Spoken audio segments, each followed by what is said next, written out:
Welcome to Women Mastering Midlife, where we dive deep into the rich complexities of womanhood in our middle years. I'm your host, Victoria Bird, a pharmacist, certified women's health coach, and your guide on this transformative journey. Whether you're navigating perimenopause, thriving in menopause, or mastering midlife's many transitions, this is your weekly dose of expert guidance, compassionate support, and a judgment-free space to explore it all. Together, we will rewrite the narrative around this remarkable stage from being something to dread into a beautiful transition.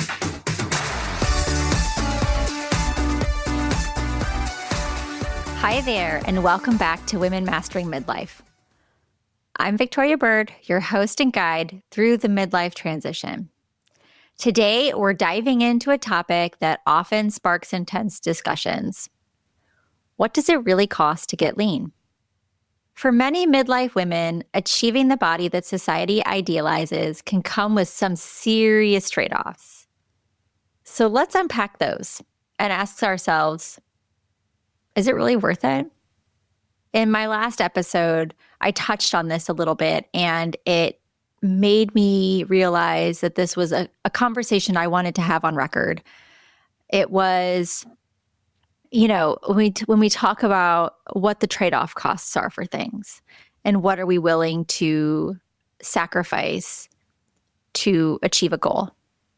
And at this stage of life, we're dealing with not only our own internal struggles with hormonal changes and body changes, but we're also dealing with outward pressures from others. The anti-aging movement, the pictures of lean, fit women, recognizing that our body from our 20s is not the body in our 40s and 50s and beyond, and that it's all so much harder to try to get back there. So in this episode, we're not just talking about the physical effort. We're talking about the time. We're talking about the social sacrifices, the mental energy, and the impact on our very fragile hormones. For women in midlife, this isn't just about aesthetics. It's about health, balance, and sustainability. When we talk about health and fitness, the image that often comes to mind is six-pack abs, sculpted arms, and a flawless, lean physique. We've all seen the covers of Women's Health, fitness magazines, even the young fitness influencers and wellness influencers on social media. But here's what those images don't show you. The hours spent at the gym, the meticulously planned and measured meals, and the social sacrifices made to achieve the level of leanness. On top of that, social media influencers in their 40s and 50s, they often showcase toned abs and defined muscles without ever addressing the significant trade-offs involved. I mean, let's talk about the fact that some of these women are empty nesters. They're not driving kids to and from activities. I think that even when my kids start driving but are still at home, the hours of time that will be freed up by not driving to XYZ and the sitting and waiting in the car, I feel like that's even more brutal. But a lot of these people that have dedicated their lives and their businesses to their bodies don't have the typical time constraints and pressures and expectations and obligations that a lot of women that are listening to this podcast do. Let's be honest. To get lean and to stay lean requires a significant time commitment. You might be spending an hour or more at the gym daily, often with sessions that demand high intensity or specific training protocols. Beyond that, there's the mental energy of this planning, the weighing and the tracking of every bite of food you consume. Most meals will revolve around lean proteins, vegetables, and measured portions of carbs and healthy fats, which often leave little room for indulgence. So the people who have made their lives and their businesses off of their bodies are choosing their aesthetics over that piece of pizza or over that cake or over that beer or over the chips and salsa. They're making those choices. And that is perfectly fine for them. But we have to think about what that means for us as an individual. Let's talk about your social life, right? So the level of dedication it takes often means choosing not to go out on a Friday night with friends, skipping family pizza night. Instead, you're eating at home, sticking to your plan, and heading to bed early to ensure you get enough rest for recovery. Because if you know anything about fitness and muscle building and nutrition, if you want to achieve certain aesthetic goals, sleep is where muscle recovery happens. So, not only is this lending to choosing to forego social activities, especially activities that are around food, and in turn creating some isolation, it can also lead to unhealthy relationships with food and exercise.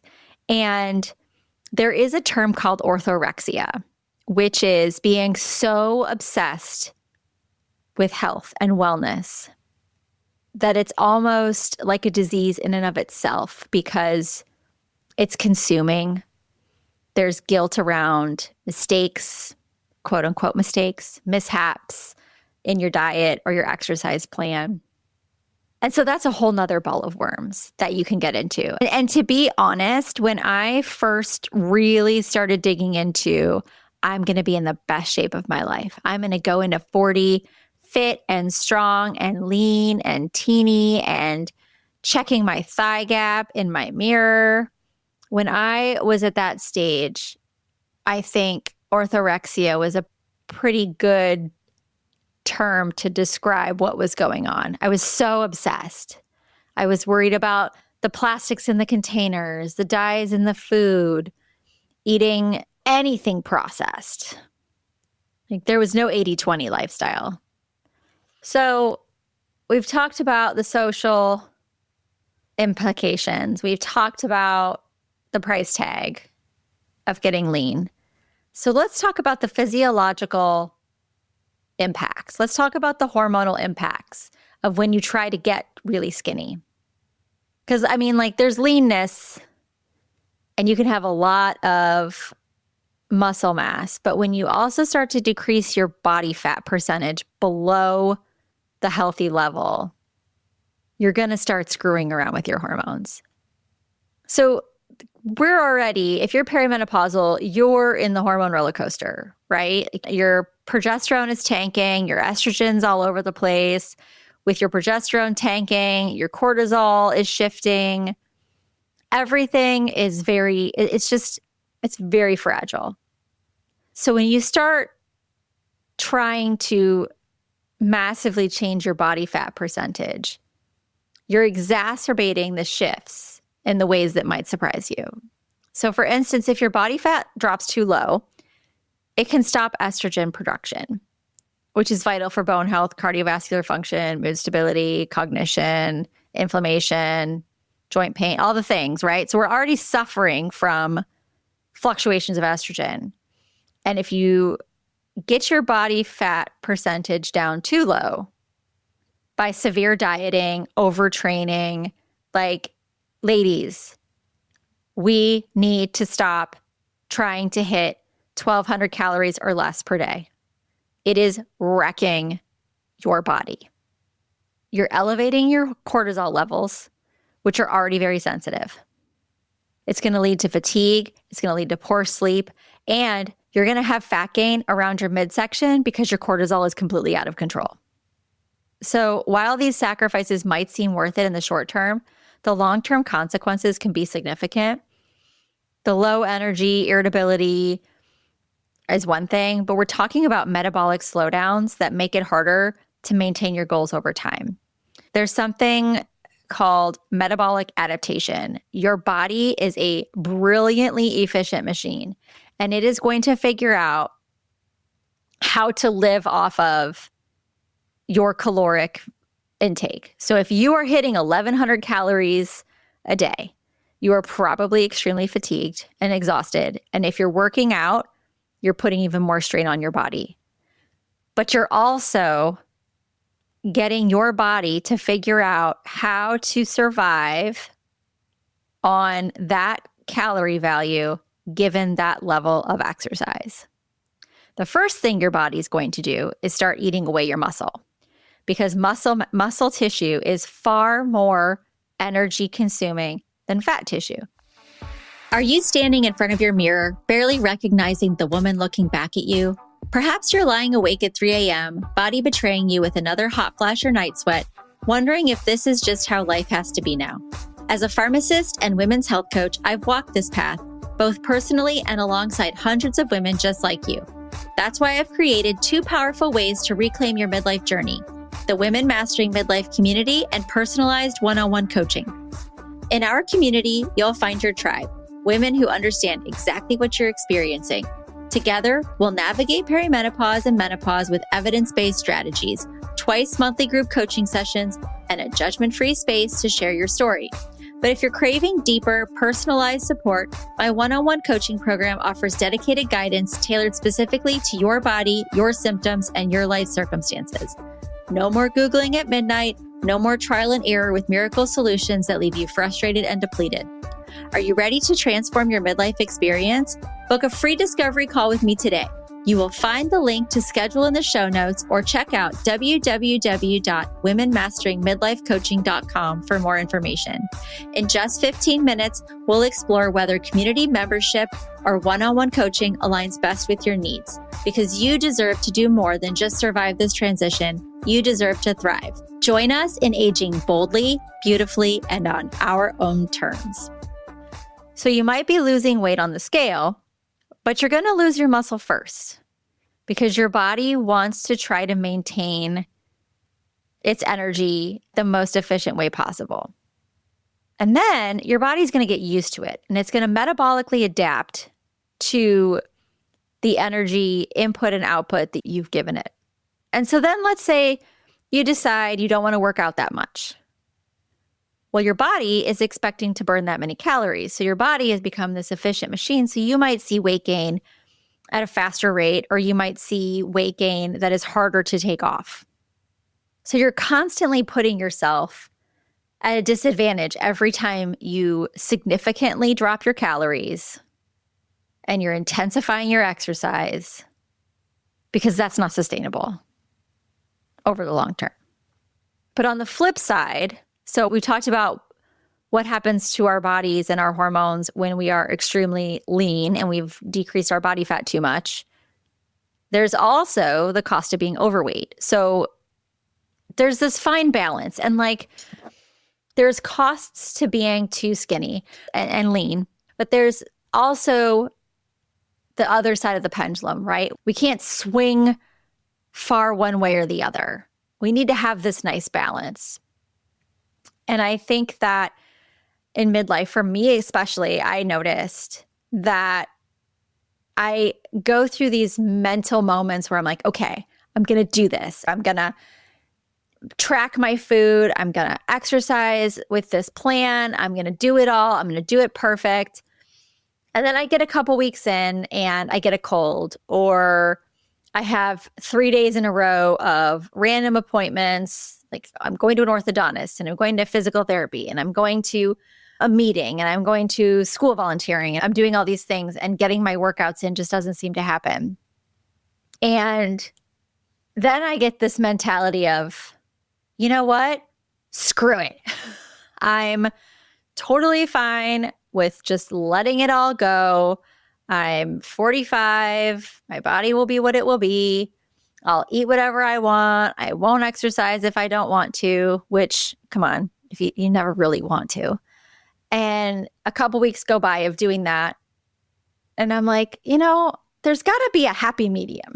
There has to be this balance between doing it all and focusing on this health and wellness plan. And maybe I will get there again someday when my kids are gone and I don't have all that I have on my plate. But right now, that's just not possible. So let's think okay, I can't do that, but then I can't let myself completely go because I feel like crap. I'm exhausted. And once you get your body running the way it should, it's kind of like giving your body premium fuel. If you're a car, you're giving your car premium fuel. It runs at just peak performance. It also requires less maintenance when you're putting the right fuel in if you require premium fuel. And then all of a sudden, you just get lazy or you don't want to spend the money and you start putting in the low grade fuel, regular, I guess it is. And then all of a sudden, you have this engine that's used to running at peak performance off of premium fuel, and you're shoving regular into it, and the octane is lower, and it's not firing the way it should, and maybe things sound a little bit more clunky, and it doesn't get off the starting line like it used to, and it requires more maintenance. That is a metaphor for your diet. So I like to be somewhere between, right? Like maybe not even always the middle grade fuel. Maybe sometimes I throw in a premium. Maybe sometimes I cheap out or the premium's not available in the regular, like even though my car says use this octane or higher, maybe I just, the pump is out of the other ones or it's so astronomically expensive. I'm like, yeah, I'll just do this one this time. And that's maybe the same with my diet. Maybe there's a week or so where I'm like, Christmas cookies are here and Christmas dinner and all those things that happen in that gray area between Christmas and New Year's. And then by New Year's Day, you're like, oh my gosh, I feel like trash. Something has to be better, right? So that's the other side of the cost. But let's talk about like our hormones when we're overweight and we're deciding in midlife that making different nutrition choices isn't a priority. Something called metabolic syndrome begins to happen. It's a cluster of conditions. So it's high blood pressure, it's high blood sugar, you're gaining excess fat around your midsection, and that's a real concern. And your hormone levels are out of whack because you're in perimenopause or you're in menopause, and you have no estrogen, and your body is gaining that fat around your midsection and trying to produce estrogen for its other estrogen receptors outside of the ovaries because fat cells do create a form of estrogen. And so you get this metabolic syndrome that happens, and that increases your risk of heart disease, your risk of stroke, your risk of diabetes, and it often leads to insulin resistance. And so then your body is managing your blood sugars ineffectively. And then you get this, it's a hormonal domino effect. Elevated insulin levels lead to weight gain. The weight gain can increase inflammation and fatigue. And then the fatigue leads to not exercising. Not exercising affects your cardiovascular health. It affects your musculoskeletal system. So it's really this balancing scale, right? So I'm all about the middle ground. I've decided midlife is about the middle ground. Achieving and maintaining that fitness influencer body is not going to happen for me. And I don't want it to. I know the cost and I'm not willing to pay it. But I also know the cost of not taking care of my body. And I feel like there's so much shame around wanting to be fit and taking care of your body and wanting to lose your belly fat or wanting to feel good in your clothes. And then there's also the fat shaming that happens. So like there's this weird body positivity thing that I feel like has been totally taken out of context.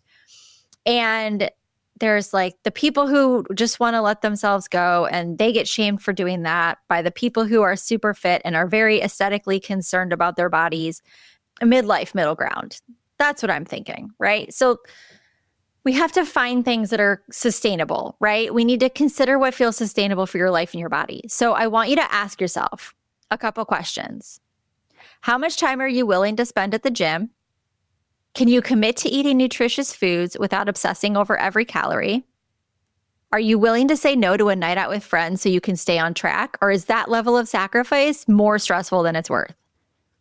Or more isolating than it's worth, right? We're craving connection with other women. And then we're going to say, no, I don't want to go because I know they're going to go to a place that doesn't have stuff on the menu that I can eat in my diet plan. And then I'll just throw it all out, right? So let's approach this with a balanced outlook. And a lot of times, the biggest thing that women come to me and say is they want to lose weight. They gained a lot of weight in perimenopause. They're packing on pounds. They're doing the same things. What worked for me doesn't work anymore. I need help. And I could give you a low-calorie diet, high-intensity workouts with weights, and you can lose weight at a decent clip, but you're sacrificing so much and you're wrecking your hormones and you're wrecking your metabolism and you're wrecking your body. So what we really do first is mindset work around, let's talk about what's manageable. Let's talk about your quality of life. And so exercising 3 to 5 times a week in a way that you enjoy. If you can incorporate strength training 2 to 3 times a week into your week, you're winning. And then add walking around the lake with a friend, add Pilates, add yoga, add golf, add hiking, kayaking. Like there's so many things that are, add gardening. Do things that get your heart pumping, that cause you to pick up heavy things 3 to 5 times a week, 30 minutes a day. Eat mostly nutrient-dense foods while allowing for some indulgences. Sometimes I'll say, let's shoot for 90-10, like 90% of your food being non-processed, whole foods cooked at home, and anti-inflammatory oils like avocado oil or olive oil. Let's make some healthy swaps. And 10% of your food being an indulgence. So let's aim for that, and let's land at 80-20. 80% of your food being good for you, 20% being indulgent. Let's talk about getting quality sleep, because we all say like, oh, I go to bed at 9 and I'm just so tired when I wake up.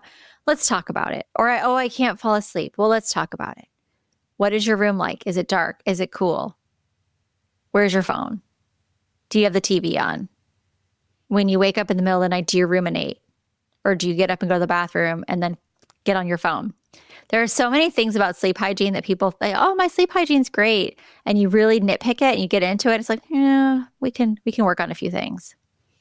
And we need to manage our stress. We need to mitigate stress. We need to have meditation or breathing techniques, journaling, art, walking outside. There's so many ways to mitigate stress, but we need to do that to support our hormones.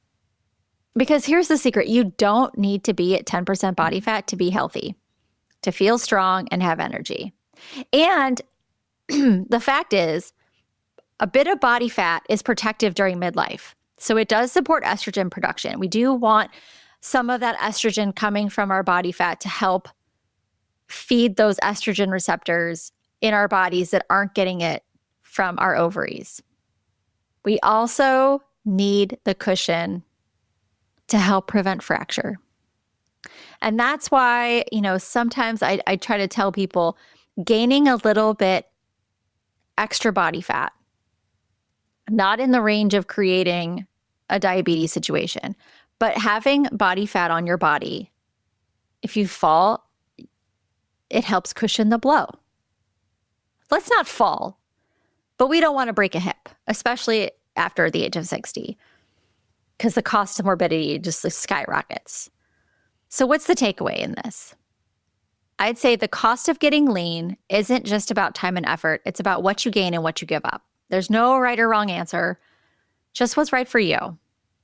And remember, health isn't a number on the scale.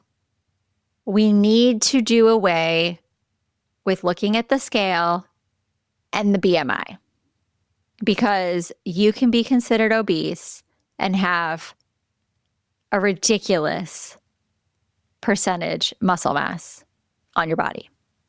So BMI is skewed. And the weight on the scale is literally like gravity's effect on your body. And so it is such an arbitrary number, and it can change 5 pounds in a day. And it doesn't account for muscle mass. And there's so many things that are wrong about the scale. But making empowering choices is really about how you feel, how you show up in the world, and how you care for yourself. So before we wrap up, let me tell you this, that health and fitness in midlife are not about perfection. They're about finding what works for you both physically and emotionally. The goal isn't to find a perfect diet or to live at the gym. It's to create habits that let you live fully, confidently, and joyfully in your own skin. Thank you for tuning in to this episode of Women Mastering Midlife. If this episode resonated with you, share it with a friend who might need to hear it. And remember, small changes can make a big difference.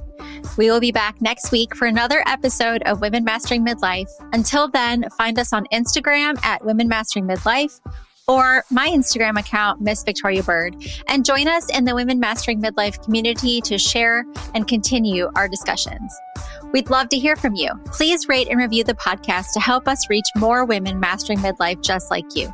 You'll find links to what you've learned here today, as well as ways to connect with us in the show notes below.